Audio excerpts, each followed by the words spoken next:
Добрый день, с вами программа «Акцент», в студии Надежда Ефимова, и у нас в гостях управляющий пункта безнадзорных животных в городе Якутске Валентина Дроздова. Валентина Дроздова родилась 20 ноября 1978 года в городе Якутске. Окончила Байкальский государственный экономико-правовой университет по специальности экономика управления на предприятиях связи. С 2017 года является управляющим пункта передержки безнадзорных животных в городе Якутске. Итак, Валентина, хотелось бы узнать, как вы решились возглавить этот скандальный пункт, да, между нами говоря.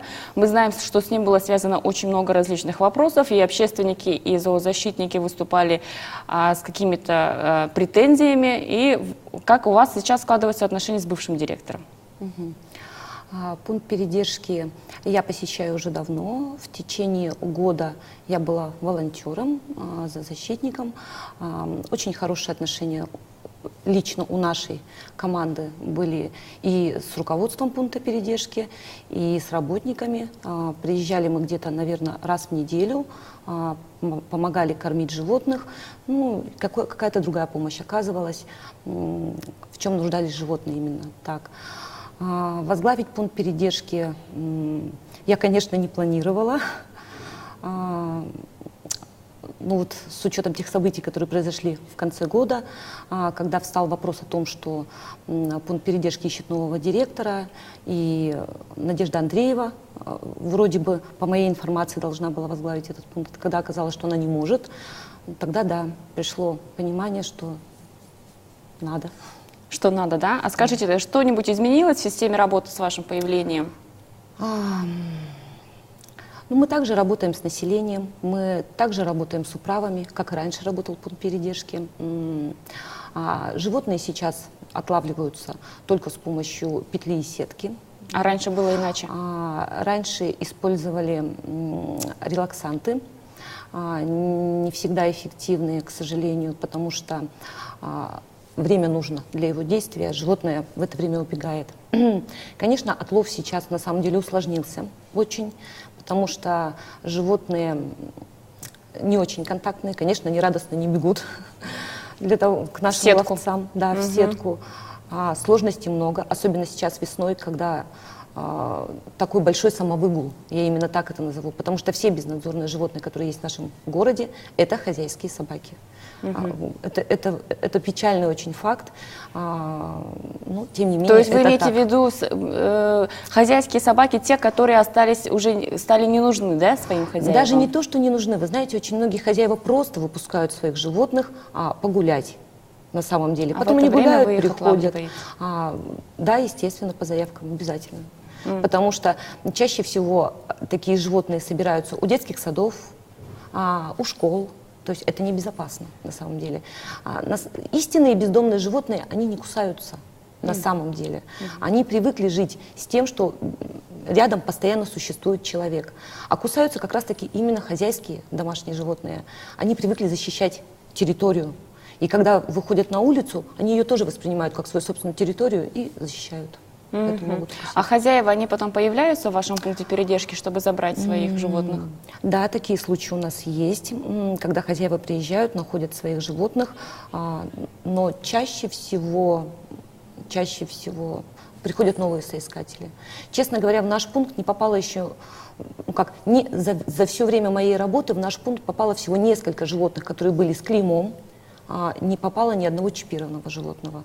То есть вот все-таки вот это вот отсутствие какой-либо регистрации на животных очень болезненно на самом деле. А какое сейчас у вас материально-техническое оснащение у пункта передержки? График работы? Все осталось как прежде? Нет, график работы у нас поменялся. Суббота, воскресенье у нас стали сейчас рабочими днями. Это сделано с целью, чтобы у людей было больше возможностей посещать наш пункт. Поменялись у нас вольеры для кошек. Это вообще была очень большая головная боль, на самом деле, со стороны зоозащитников, со стороны работников. Сейчас они стали более просторные, но, опять же, есть проблема. Кошек практически у нас не берут. Поэтому отделение переполнено на сегодня. А в клетке они хоть и большие, но сидят, тем не менее, по 3 особи. На сегодня вот у нас их 30. И надежды, что мы им найдем хозяев, честно говоря, нет. А сколько тогда у вас на сегодняшний день вообще содержится питомцев и собак, и кошек, и во сколько администрация, следовательно, нам, налогоплательщикам, обходится содержание одной собаки в день? 144 рубля содержание животного. И что входит вот в эти 144 рубля? В эти 144 рубля входит кормление, уход, отлов в том числе. А зарплата работников? Средняя 25, насколько мне известно. В эти 144 рубля зарплата не входит. Отдельной статьей расходов, конечно же, идет. Но она входит в те деньги, которые вообще выделяются на пункт передержки безнадзорных животных. На сегодня у нас получается свыше 70 собак и вот 30 кошек содержится. В теплом помещении где-то половина из всех собак. В теплое помещение мы помещаем короткошерстных животных. И щенков. Да. Взрослые лохматые собаки в уличных вольерах содержатся. Вот. Из соискателей больше забирают уличных взрослых животных. Щенков тоже берут, но меньше. В основном берут уличных животных, потому что, ну, видите, щенка нужно сейчас поместить в теплые условия, не каждый может это обеспечить.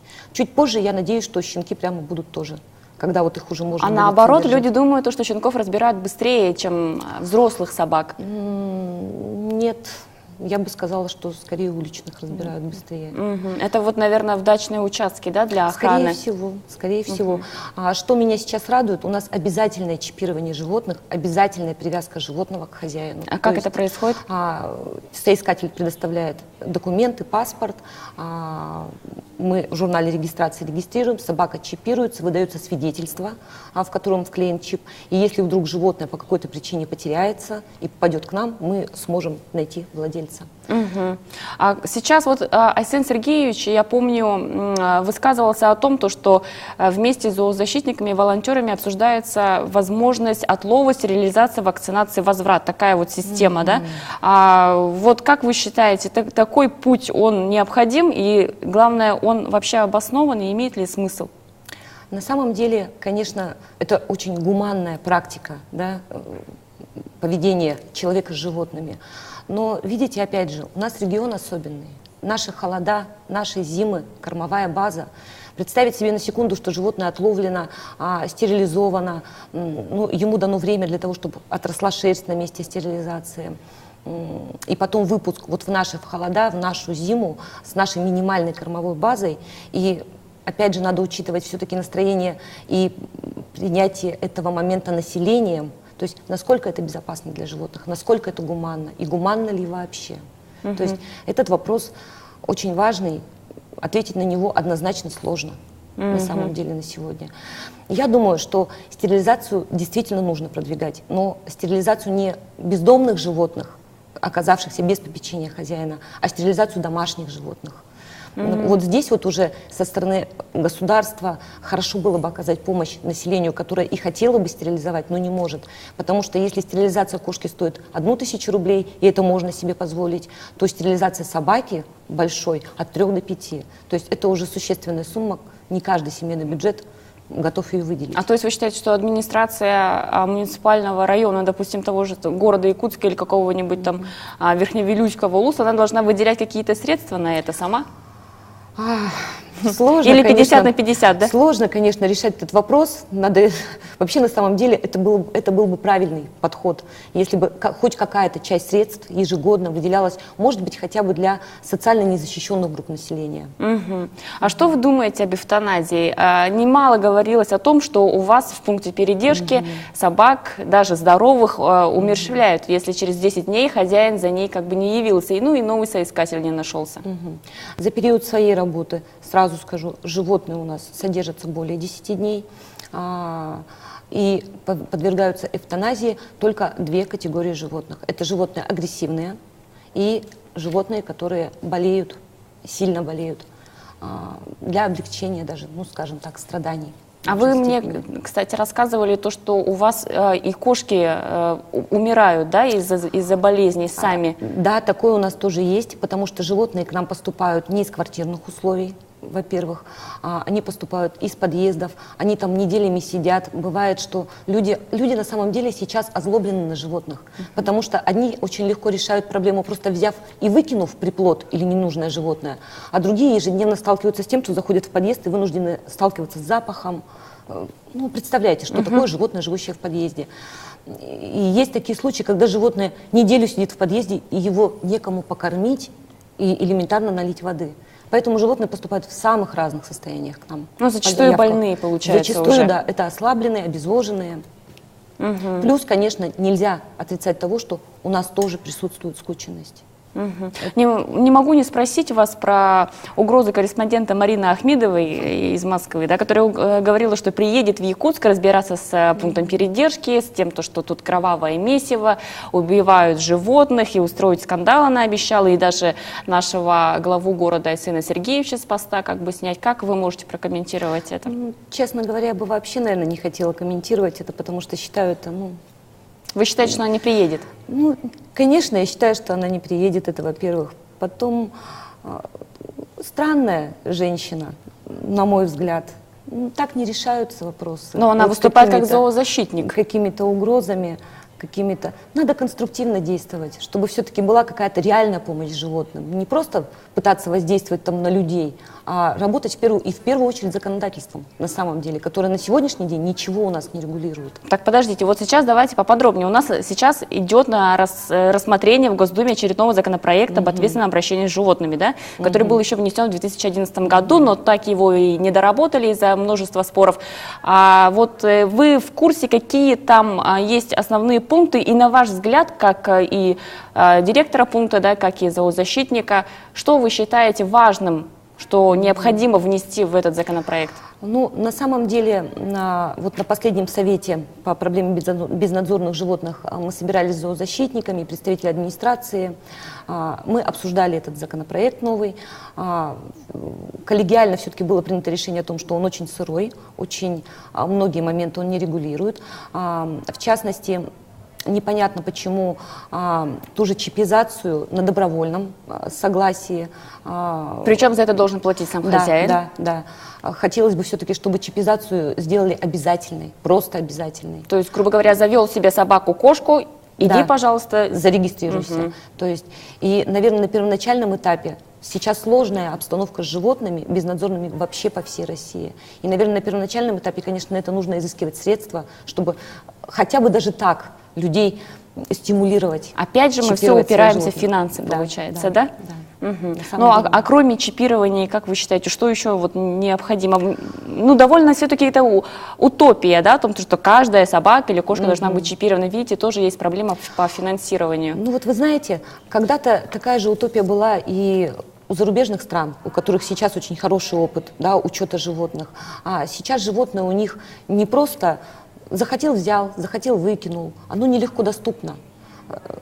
Его могут позволить себе только серьезные люди, которые платят за это животное налоги, которые соблюдают правила содержания животного. То есть самовыгул животного — это вообще нонсенс. За это штрафные санкции есть.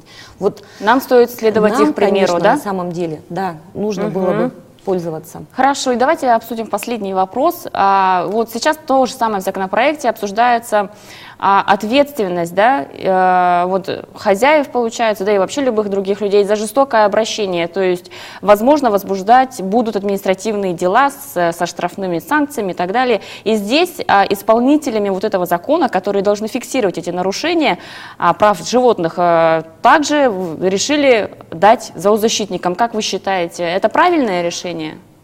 С одной стороны, конечно, кто-то это должен контролировать, да.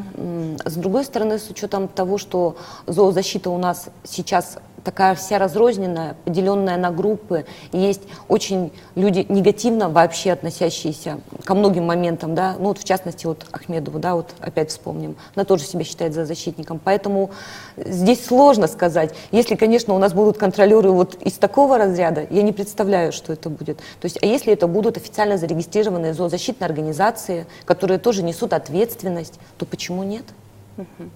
Спасибо.